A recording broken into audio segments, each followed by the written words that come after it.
Mzee Edwin Isaac Mtei ni nani hasa? Mzee Edwin Isaac Mbiliei Mtei alikuwa kiongozi mashuhuri wa kitaifa aliyeacha alama kubwa katika historia ya uchumi na siasa za Tanzania. Katika enzi za uhai wake, alihudumu katika nyadhifa mbalimbali muhimu serikalini na katika uwanja wa siasa za vyama vingi, akitambulika kwa uadilifu, weledi na uzalendo wa dhati. Miongoni mwa nyadhifa alizowahi kushika ni gavana wa kwanza wa Benki Kuu ya Tanzania kuanzia mwaka 1966 hadi mwaka 1974, ambapo alisimamia ujenzi wa misingi ya sera za fedha za taifa baada ya uhuru. Aidha, aliwahi kuwa katibu mkuu wa hazina, akihusika moja kwa moja katika usimamizi wa sera, mipango ya uchumi wa nchi.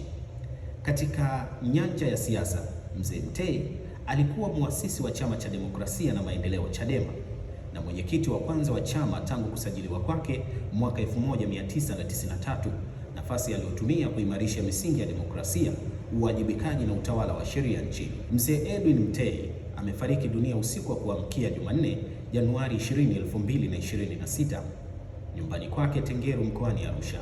Kifo chake kimetokea siku moja kabla ya kumbukumbu ya kuzaliwa kwake, tukio linalobeba uzito mkubwa wa kihistoria na kihisia kwa wanachama wa Chadema na Watanzania kwa ujumla.